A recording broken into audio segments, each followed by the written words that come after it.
Mga mahal na kapatid, mga kababayan, sa Islam walang masama na tayong lahat ay magsumikap upang tayo ay umunlad sa mundong ito.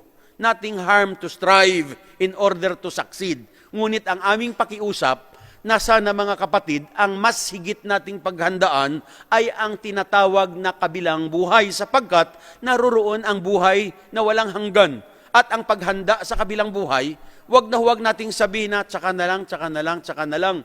Siguro ang iba sinasabi nila, tsaka na lang siguro kapag nag-exit na ako rito sa Middle East. Ang iba naman sasabihin nila, tsaka na lang siguro ako maging makadiyos kapag senior citizen na ako. Sino ang nakakasiguro na aabutin ng senior citizen?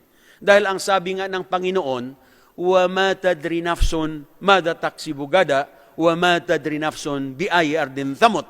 Ang kahulugan, sabi ng Panginoon, walang sino sa inyo ang nakaalam kung ano ang mangyayari sa inyo bukas.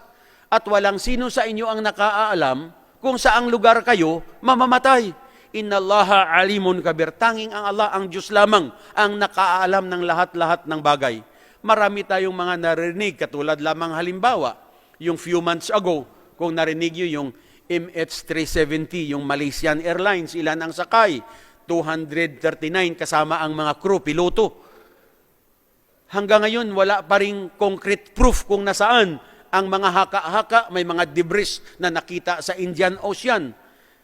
Pero mga mahal na kapatid, kung alam lamang ng sumakay sa Malaysian Airlines na iyon ay magaganap sa kanila, siguro bago sumakay, kahit bigyan mo siguro ng tigpa 5 million ang bawat isa, kung matino ang isip niya, hindi papayag. Pero ito ang katuparan, ang fulfillment ng sinasabi ng Panginoon. Walang sino sa inyo ang nakaalam kung ano ang mangyayari sa inyo bukas at walang sino sa inyo ang nakaalam kung saang lugar kayo mamamatay. Tanging ang Diyos lamang ang nakaalam ng lahat-lahat ng bagay. So ang aming pakiusap mga kapatid na kung tayo ay nagsusumikap upang umunlad, mas higit nating pagsikapan at paghandaan ang kabilang buhay. Katakutan natin ang kabilang buhay na tinatawag. Dahil ang sabi ng Panginoon sa kanyang kapahayagan, ang malapit na kahulugan sa ating wika, sabi niya, katakutan ninyo ang darating na araw ng paghuhukom. Dahil sa araw na yaon, walang magulang ang matutulungan ng kanyang anak. Walang anak ang matutulungan ng kanyang magulang.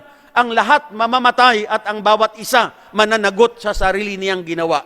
So mga kapatid, ito ang ating paghandaan. Tandaan natin, gaano ka man kayaman, gaano ka man kakapangyarihan, gaano ka man katalino o ka-influensya.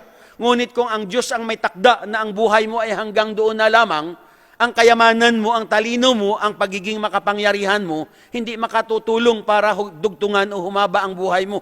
Dahil kung ang kayamanan, ang talino, ang kapangyarihan na papahabang buhay, I keep on saying always na siguro ang dating presidente ng Pilipinas, hindi pa mamamatay si Marcos. Kung ang talino, ang yaman, ang kapangyarihan makatutulong para humaba ang buhay. Dahil few months ago, nandoon kami sa Batak para makiosyoso, pumasok ka sa mausoleum ni Ferdinand Marcos. Nasa loob siya, nasa gitna na parang nakahiga sa loob ng aquarium. So may spotlight, napakalamig at maraming bulaklak at napakabango ng loob ng mausoleum niya. Iba't ibang lahi ng tao, pumapasok makikiosyoso. So paglabas mo, mababasa mo ang mga accomplishment, ang mga achievement ni Marcos.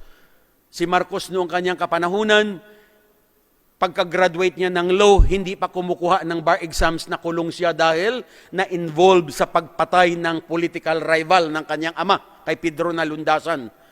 So kinulong siya. Ang kanyang mga kaklase may formal review at during the bar exams, unang araw ng exams, si Marcos ayon sa balita, pinusasan, dinala sa eskwelahan para mag-exam, tinanggal ang pusas, ginugwardyahan. Pagkatapos ng exams, pupusasan si Marcos, ibabalik sa kulungan at mag-aaral lamang siya sa kanyang sarili. Ginawa ito sa kanya ng 4 na linggo sunod-sunod dahil ang bar exams 4 consecutive Sundays. Subalit nang i-release ang bar exams, lahat ng pahayagan, Marcos from the University of the Philippines tops the bar. Ang rating ni Marcos, mga kapatid, mga kababayan, sa bar exams, 98.81. Hanggang ngayon, walang nakaka-break ng rating ni Marcos. Noong nakaraang bar exams, taga-UP din ang nag-top. Ang kanyang rating lamang ay 87. So ayon pa sa balita nang si Marcos ay ma-exile sa Hawaii, mayroon siyang 40 billion US dollars. Ano ang naitulong? So kung narinig natin si Henry C., narinig yung si Henry C., siya ang nagmamay-ari ng SM, Mall of Asia, Bangko de Oro, napakaraming condominiums. Pero ano ang sitwasyon ngayon ni Mr. Henry C.? Naka-wheelchair. Kung hindi itutulak, hindi makakaalisan, nilalagyan niya. Kung hindi siya susubuan, hindi siya makakain.